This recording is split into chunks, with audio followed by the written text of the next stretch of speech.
Hello, my name is Rashad Hussain, and I'm the President's Special Envoy to the Organization of the Islamic Conference.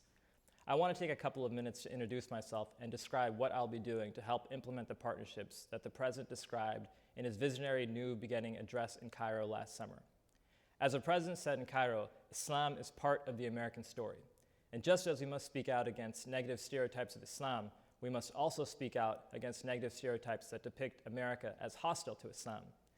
Indeed, my own personal story demonstrates how Muslims enjoy enormous opportunity within the United States to pursue their dreams while practicing their faith.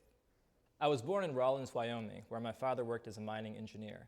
My father, who grew up in a village with no electricity, came to the United States from India in 1970 after he was fortunate enough to land a work visa. When I was very young, my family moved to Plano, Texas. I had a fairly normal childhood. I was on the basketball team in high school, I was in the orchestra, and did debate. I even played George Washington in a school play. Although I was always one of the only Muslims at the schools I attended, I remember my classmates and teachers being interested in learning more about Islam when they observed me praying or fasting during Ramadan. While my mother is a doctor and both my siblings went into medicine, I always had a passion for government and law. After graduating from high school, I attended the University of North Carolina, where I studied political science and philosophy, and I remain a loyal Tar Heel basketball fan to this day. Growing up, going to school, and working in America, I've spent time and practiced my faith with Muslims wherever I have lived. I've met Muslim athletes, artists, doctors, entrepreneurs, law enforcement officers, military servicemen and women, politicians, students, teachers, and workers of all types. And I have seen people of all faiths work together in inner cities and rural towns to serve their communities all across the country. I first became involved in government working for former House Minority Leader Richard Gephardt.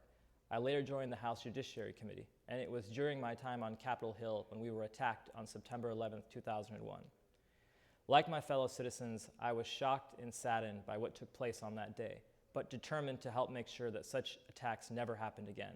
As I pursued the study of national security in law school, I focused on coming up with solutions that would protect our country without disrupting our way of life.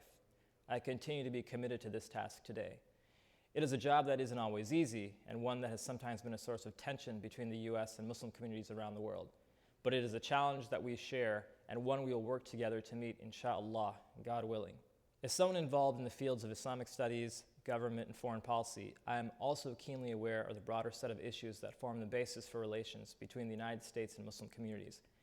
The President has eloquently laid out a vision for how we can address the major issues of concern shared by the United States, these communities, and people all over the world. It is a comprehensive, government-wide, and people-to-people approach to resolving not only political differences and security issues, but also creating strong partnerships in a number of areas that matter in people's daily lives, including education, entrepreneurship, health, and science and technology.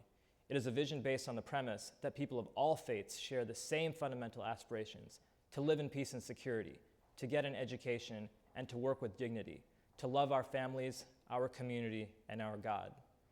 These are the principles and areas of partnership that the United States stands for around the world, and that I will continue to pursue. We are already moving forward in many of these areas, and as the President has reminded us, progress will be judged not based on our words, but our actions.